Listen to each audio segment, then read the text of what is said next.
The iPhone 16 Pro Max boasts the largest display ever in an iPhone at 6.9 inches as well as the longest tested battery life of any iPhone yet. We also appreciate the camera upgrades and camera control button, but Apple Intelligence lacks that wow feature for now and the charging speed could use a boost. I have been a Pro Max user for years since the iPhone 11 Pro Max, but after testing the new iPhones, I'm actually torn about the iPhone 16 Pro Max. It has the largest display ever of any iPhone at 6.9 inches. Yes, the thinner bezels help keep the device somewhat compact, but it is still taller, wider and heavier than the iPhone 15 Pro Max, which I thought was the near perfect size and weight for a big screen phone. I have gone from feeling like I cheated the system to feeling slightly cheated.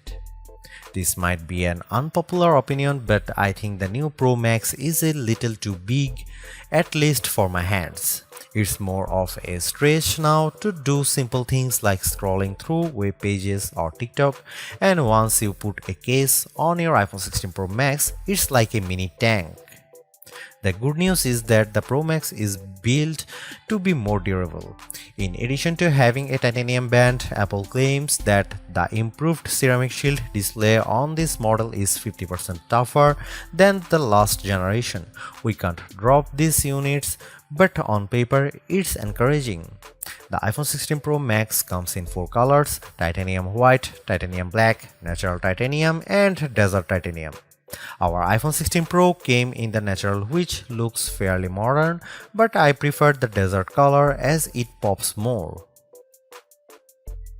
The iPhone 16 Pro and Pro Max displays don't get any upgrades in terms of brightness or refresh rate, but they are still among the best OLED panels on a phone. The only main difference is that the screens can scale down to a minimum of 1 nits, which means you can use your phone in bed without disturbing anyone else and get an even dimmer alarm clock. Otherwise, the new iPhone 16 Pro Max screen is largely the same, allowing the Pixel 9 Pro to surge ahead in terms of brightness. We measured a max of about 1500 nits for the iPhone 16 Pro Max, while the Pixel 9 Pro XL hit more than 2300 nits. Outside in direct sunlight, the iPhone 16 Pro and Pro Max were both dimmer than the Pixel 9 Pro XL, though Google's phone dimmed faster over time in response to the heat. The iPhone 16 Pro Max gets a bunch of camera upgrades, starting with a new 48 megapixel fusion camera for the main shooter that's designed to read data faster. The result should be zero shutter lag and faster focus. I took some shots of people passing by on scooters and moving taxis at the same time on the iPhone 16 Pro Max and iPhone 15 Pro Max, and the new iPhone was indeed faster. The results were not necessarily sharper though, as you can see in this side-by-side comparison. Here are some camera samples of iPhone 16 Pro Max.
The iPhone 16 Pro Max is indeed an iterative upgrade, and maybe it wouldn't feel that way if Apple Intelligence was available today along with all the promised features.